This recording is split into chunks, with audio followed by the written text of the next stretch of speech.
আল্লাহ কি আমাদের ডাকছেন? নীরব ইশারা যেগুলি আমরা বুঝি না। আপনি কি কখনো অনুভব করেছেন হঠাৎ করে মনটা খারাপ হয়ে যায়, সব কিছু থাকার পরও শান্তি নেই? আপনি ভাবেন আমি ঠিক কী হারাচ্ছি? আজকের এই ভিডিওটিতে জানতে পারবেন এই সমস্ত বিষয়ে। হয়তো আল্লাহ আপনাকে ডাকছেন কিন্তু আপনি বুঝতে পারছেন না আল্লাহর নীরবে ডাকা। অনেকেই ভাবে যে টাকা কম বলে অশান্তি, বা স্বামী স্ত্রীর মধ্যে সম্পর্ক ঠিক নেই বলে কষ্ট, বা ক্যারিয়ার সেট হচ্ছে না বলে দুশ্চিন্তা। কিন্তু প্রশ্ন হলো, সব ঠিক থাকার পরও কেন মন ভরে না? কোরআন থেকে আমরা কি জানতে পারি? সাবধান, আল্লাহর স্মরণ ছাড়া অন্তর শান্ত হয় না। আপনি হয়তো সব করছেন, শুধু আল্লাহর জন্য সময়টা বাদ গেছে। তাহলে আপনি কি করে শান্তি পাবেন?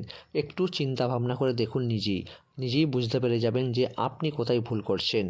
আল্লাহ ডাকেন শব্দ দিয়ে না, তিনি ডাকেন পরিস্থিতি দিয়ে।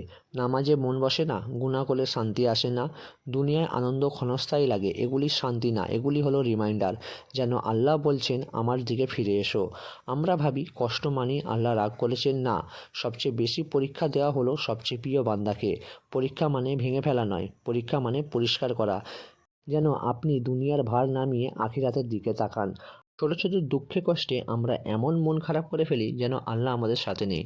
আমরা ভাবি আল্লাহ হয়তো আমাদের দেখছে না, কিন্তু ভাই ও বোনেরা, এটা কিন্তু ভুল।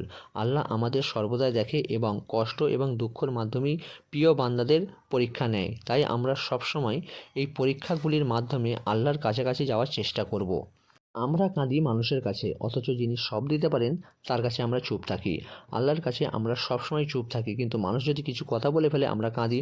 মানুষ যদি দুঃখ কষ্ট দিয়ে থাকে আমরা সেখানেও কেঁদে ফেলি। কিন্তু আল্লাহর কাছে দাঁড়িয়ে কখনোই আমরা কাঁদতে পারি না, সবসময় চুপ থাকি। আমরা বলি সময় নেই নামাজের জন্য, কিন্তু সময় আছে ঘন্টার পর ঘন্টা ফোন ঘাটার জন্য। একটু চিন্তা করে দেখবেন এই বাস্তব কথাটি।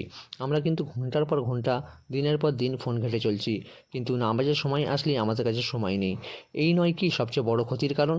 সবচেয়ে সুন্দর খবরটা কি জানেন? আপনি যতই দূরে যান না কেন, ফিরে আসার দরজা কখনোই বন্ধ হয়নি। একটা সিজদা, এক ফোঁটা চোখের পানি, আর একটা সত্যিকারের ইয়া আল্লাহ, এতটুকুই যথেষ্ট শুরু করার জন্য। আপনি আজই এতটুকুর মাধ্যমে শুরু করে দিন এবং দেখবেন আপনার আগামীকালগুলি কত সুন্দর হয়ে যায়। আজকের ভিডিওর মূল এবং শেষ কথা, যদি এই ভিডিও আপনার মনে একটুও নাড়া দিয়ে থাকে তাহলে বুঝবেন এটা ভিডিও না, এটা একটা ডাক। আজ না হয় দেরি হলো, কিন্তু কাল যেন না হয়। আল্লাহ আমাদের সকলকে বোঝার ও আমল করার তৌফিক দান করুক। আমরা সকলেই বলি আমিন।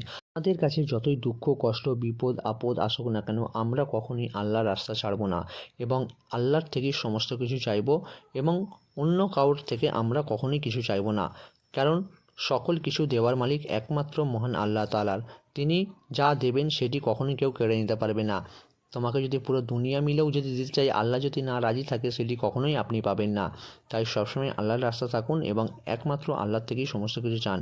ভিডিওটি ভালো লাগলে একটু শেয়ার করে দেবেন, আর আপনি যদি প্রথমবারের মতো ভিডিওটি দেখে থাকেন তাহলে চ্যানেলটিকে সাবস্ক্রাইব করে রাখবেন।